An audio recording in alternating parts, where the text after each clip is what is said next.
snow had started falling by the time the Crawfords reached the iron gates of the Hollowpine Estate. Flakes drifted like ash from the sky, blanketing the forest road behind them. Beyond the gates stood the family mansion, ancient, ivy-wrapped, and brooding in the dusk light. "It hasn't changed a bit," muttered Harold Crawford, peering through the windshield. "That's not a good thing," said his wife, Diane, clutching her coat tighter. Their daughter, Ellie, stared silently at the twisted iron arch above the gates. A carving, a horned figure holding a candle. She didn't remember seeing that last Christmas. They hadn't come here since the incident 5 years ago. The car groaned as Harold drove through the snow-packed driveway.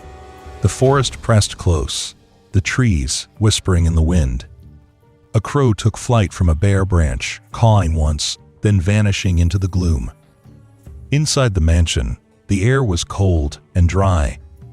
The scent of old wood, dust, and something faintly metallic hung heavy.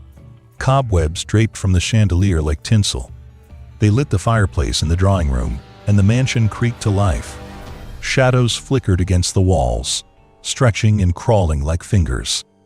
"Ellie, come help me unpack the ornaments," Diane called. The girl moved slowly to the storage trunk.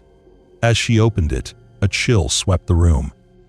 Inside were cracked porcelain angels, moth-eaten garlands, and at the very bottom, a sealed black envelope. She didn't touch it. Later that night, as the wind howled and the snow thickened, Ellie lay in the guest room beneath heavy covers. Her window frosted over, but she could still see the silhouette of the trees. And just beyond them, candlelight. A line of faint, flickering lights moving between the trunks. Caroling? Then came the sound. Faint, harmonized.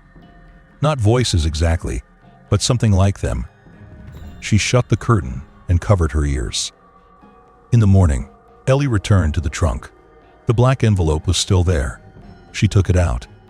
It was cold, much colder than the room. Her name was written in red ink. Inside, a single sheet of parchment, brittle with age. To silence the songs, the pact must be renewed. Burn the offering before the first bell tolls. There was no signature, no explanation. She showed her parents. Harold paled. Diane whispered, "It can't be back." That evening, Harold searched the attic. Beneath an old trapdoor, he uncovered a set of tools wrapped in cloth, iron tongs, an ancient candle, a ceremonial dagger, and a wooden box sealed with wax. He didn't open the box. "We were supposed to return every year," he said, pacing. "But after Claire—" "Don't say her name," Diane snapped. Ellie stood near the fireplace. The flames hissed. For a moment, she thought she heard a voice in the crackling. "They're already coming," she whispered. At midnight, the first bell tolled. It didn't come from the house. It came from the forest. A low, resonant dong that echoed through the valley. Then, the caroling started again. Louder, closer. Through the frost-bitten windows, candle lights floated between the trees. "We have to do the ritual," Harold said. "It's the only way." They unsealed the box. Inside was a withered, blackened heart wrapped in cloth. Diane sobbed. Ellie just stared. They prepared the offering in the fireplace. The dagger gleamed in the firelight.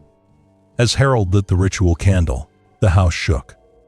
From the shadows, something laughed. The laughter echoed through the halls, followed by a low, melodious hum. Ellie stood transfixed, her eyes wide. The melodiette was familiar. A lullaby. The one her sister Claire used to sing. She walked toward the sound, down the hallway, past the broken clock that hadn't ticked in years.